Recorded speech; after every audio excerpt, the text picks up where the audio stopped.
last year, or 2012 I think it was. Yeah. You guys had a group of little kids come on stage. Mm-hmm. Oh yeah. And a crowd of like 30,000 people. Oh, yeah. What was the reason behind that? That we do that for two reasons. Number one, because we know a heavy breakdown is getting ready to come out. So we wanted to get the kids out of that area and make them a little safer. So we'll pull them up there to kind of, number one, get them off the stage, and then number two, create an environment where people can actually really go crazy without having to worry about the kids out there. And then number two, we do that because those kids are always going to remember that. You know, to give that kid that feeling to be up on stage. You never know if you got the next Ronnie James Dio, the next Phil Anselmo up there, and that's going to light that fire underneath their ass and have them do bigger things. So yeah, a way to pretty much inspire kids and give them something that they will never ever forget. I couldn't imagine if Kiss brought me up on stage at age 8. That's something you definitely remember. Oh yeah, for sure. And I would probably remember it well because of all the pyro. My dumb ass probably would have walked right into a flame. So things could have been different for me. Actually, last year at Mayhem Fest here, Slayer was one of the headliners. Ooh. Oh yeah. So it was boiling hot out. Oh yeah. A ton of photographers in the pit, 2 video crews, security guys, fans pouring in, and Slayer pulls out the pyrotechnics. It's oh god, I'm gonna die. Oh yeah, they had the inverted crosses with flames coming out of there. I mean that's metal. I love that. The crosses of martial amps. Oh yeah, exactly. Yeah. Badass. Yep. You guys take your name from an old martial arts movie, so I gotta ask: have you seen the live-action version of Black Dynamite?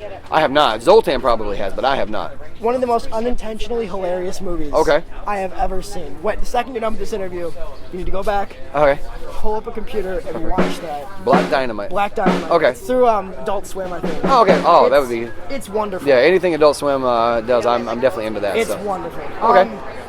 So, Volume 1 of your upcoming 2-record release is set to come out in 2 days. Oh, yes. Anything you can tell us about that? About the record? You know, with this album, Death Punch has been doing this thing this will be our 4th album. We definitely have refined what we do. We know what we do and we do it well. So this is kind of a collection of the best parts of Death Punch. You know, we haven't lost our anger after all this. We refined that anger, and we're always about writing good songs. And listening to this album, there's not a bad track on this entire thing. You guys will get the full taste on Tuesday. Have you guys had the chance to listen to the whole thing yet? I listened to a few of them. Okay. But yeah, it's the best of what we do, kind of a best of in a series of 2 brand new albums. The Wrong Side of Heaven and The Right Side of Hell, Volume 1 and 2. So yeah, we're really, really happy and cannot wait to get out there and start touring again on it. And we'll be plugging away for quite some time in support of both these new albums. Is there a U.S. tour coming up for that? Yeah, we have. Starts in September. I want to say the 15th of September. Starts in the Aftershock Festival up in Sacramento. And then from there, we go on a full headlining run with Escape the Fate, Miss May I, and the Gemini Syndrome. Yeah, so that goes like September through, I want to say, the end of October. I don't remember the date exactly. That's awesome. Yeah. Are you going to hear any songs from that new record tonight? You're going to hear one tonight. We're doing Lift Me Up. So you'll hear that one tonight. We didn't want to come out, you know, the album comes out 2 days from now, so it's pretty much the tail end of Mayhem. We didn't want to bring out a whole bunch of brand new songs that people weren't familiar with. With the festival vibe, you know, it's a party atmosphere. You want to be able to sing along, be familiar with the stuff that we're going to be playing. So we don't want to hit everybody out there with a bunch of brand new stuff that they didn't know. But the headlining run will be focused on a good handful of songs from the new record and old records as well, kind of a collective of everything that you would expect from Death Punch, along with, you know, brand new songs as well. I did a poll online about questions I should ask you. Okay. And a lot of people pick like superlative questions. Like you pick a band on this tour that would match this description. Okay. He's going to get a little weird. Don't get me in trouble on this one here. So either band or a person in a band that's on this tour, most likely to wake up in Tijuana. I would say Kevin Talley from Battlecross. All right. Yes. Every time I see the dude, you know, they're starting off at 2 o'clock in the afternoon, out on these festivals. The only thing to do is drink and getting in trouble at that point. So Kevin Talley would definitely end up in Tijuana. I guess that's my next one. Most likely to be drunk right now. It's 4:20 p.m. Oh yeah. Well, I don't know. Let's see. That's okay. Drinking, yes. I don't know about drunk at this point because the boy's developed a tolerance. I guess he holds himself together well, but yeah, he would end up in Tijuana. But 4 o'clock in the afternoon, no, he's not crazy yet. And Kevin, I love you, brother. You know that. Dying Fetus. Big fan. Most likely to have someone show up at the show and go, I want to introduce you to your son. That one's going to get me in trouble, so I'm not answering that one. Most likely to start a bar fight. Most probably me and Zoltan. Well, actually, no, not start a bar fight, end a bar fight. Supposed to win a bar fight. Yeah. Me and Zoltan. He's a jiu-jitsu guy. I'm a Muay Thai guy. So combined, we have the stand-up game and the ground game. So we would never start it because that's not the way mixed martial arts or martial arts in general. It's not about that. It's more about preparing yourself, knowing that you can handle things, and always being respectful for one another. But if things go down, for sure. Most likely to use someone else's bar fight as an opportunity to take some girls and leave. Let me see. I'm trying to branch out outside of Death Punch.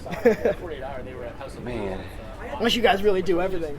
We really do. We collectively, of a bar fight. yeah, five very different individuals. So we span a wide variety of a lot of different things.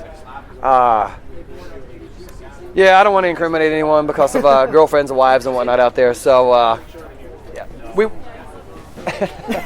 would more get the girls away from the fight so that they're protected.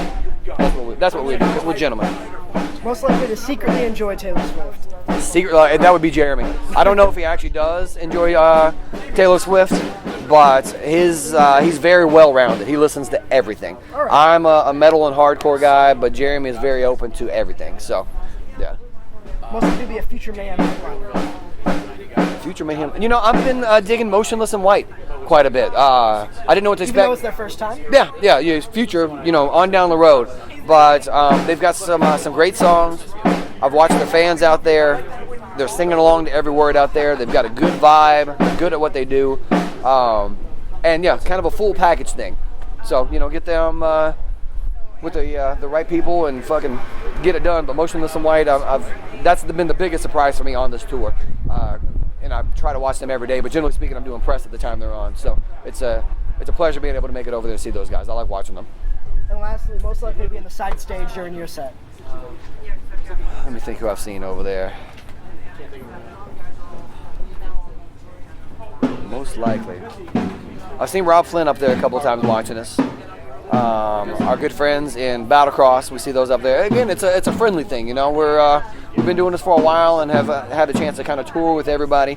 So yeah, most likely on the side of the stage, pretty much any of our friends. We got a lot of them out here. This is basically a big band camp and a reunion for everybody. So it could be anybody from time to time. All right. Yeah. Awesome. Thanks for talking. Thank you, brother.